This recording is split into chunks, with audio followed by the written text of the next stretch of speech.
So the title of this poem is Brother Jan. What? Don's birthday. And this is going to mean a lot to Jan. It may not mean so much to you all, but it's kind of a story of his life. Oh, no. We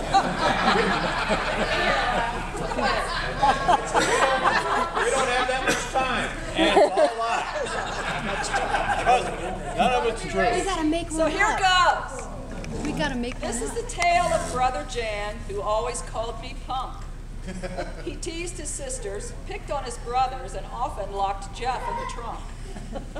His trunk. Jan was the eldest son of our clan. Lynette was older than he. While our dad was serving during World War II, he was born in Murfreesboro, Tennessee. Tennessee brought forth heroes we all know and love, like Davy Crockett, Johnny Cash, Elvis Presley. Then in '45, on a cold January day, Tennessee gave us Jan Stewart Gracie. Our mother loved Jan and he was her pride. He followed her everywhere. In his diapers and bare feet, he was awfully cute with a big mop of long curly hair. Then Jan grew up and the hair got buzzed and his cuteness took a turn for the worse. To Virginia they moved and the family grew. Poor Lynette, 3 brothers, what a curse. As Jan took his place in the line of his brothers, the oldest and meanest was he. Cowboys and Indians were games he loved most, even tied poor Lynette to a tree. As a kid, he was raucous and wild to the core. He was fierce and never gave in. He would bully his brothers, tease his sweet sisters, and kick Uncle Kerm in the shin. Jan was rough and tumble and loved the outdoors. He had guns, bows and arrows he'd make. He once had a dog named Stinky, and there was Blackie, his favorite pet snake. To Jeannie and me, Jan was B-boy back then. He called me punk and her body. He chased us with Blackie and laughed when we cried, and I would run to the house and tell Mommy. Jan's mind was active as a boy's could be. Zane Grey and Marvell were his sources. He enjoyed living out the stories he read, killing bad guys and riding on horses. He could be Tarzan and beat on his chest with Cheetah and Jane in the jungle. Or he'd take off his shirt, wear black socks on his feet. I'm Bruno Sammartino.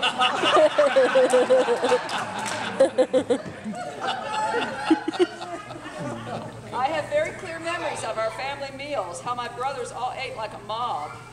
Jan devoured Mom's cooking with lightning speed and ate stacks of corn on the cob. He was a Boy Scout and played football in school. In summer, he worked on a farm. His back would be blistered and burned from the sun, and the skin would peel from his arms. One night, I recall, Jan had some trouble. In a nest of hornets he fell. The doctor told Mom he could help with the bees, but the other thing only time would heal. Our mother, perplexed, inquired of the doctor, tell me what else is the matter. He said, get closer, take a whiff of his breath, and you'll know how he met his disaster.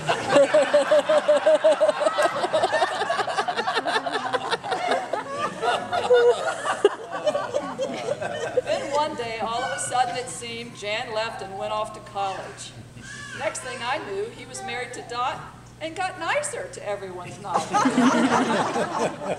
When Stuart was born, Jan was a proud dad, and Jeannie and I got to visit. We'd ride on the bus to Harrisonburg and stay in their upstairs apartment. We were there when Neil Armstrong walked on the moon, and I ran to the window to see and looked up in wonder of the thing that had happened, amazement, even to me. Jan studied hard and worked even harder and finally got that degree. Then he took Dot and Stu, packed up in that bug, westward bound, headed straight for Tempe. From grad school to Denver and Texaco Oil, the future was looking secure.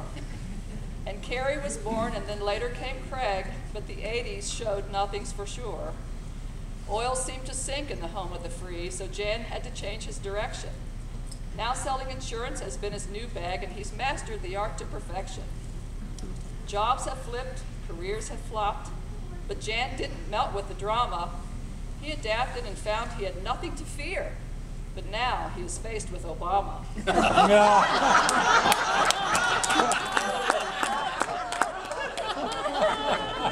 Or where I stand politically. So life has been full and time has marched on. There have been lots of joys and much pain. But Jan and his family have endured through it all, and the love that is there still remains. Oh, Jan is still ornery and picks on his sisters, and he sometimes gets looks from his wife. But his heart is enormous, and joy is inside him, and real living is part of his life. These days, you'll find Jan playing games with Amanda and Sammy Sue. He doesn't need to be Tarzan or Bruno. He's their hero, and Granddaddy, too. Now B-Boy is older and on Medicare.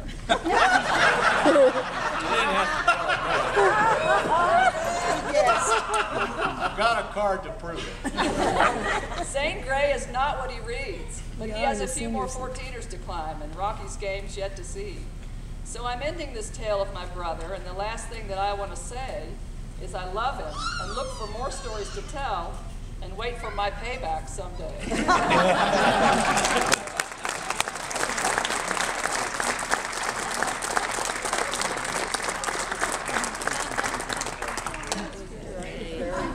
Speech!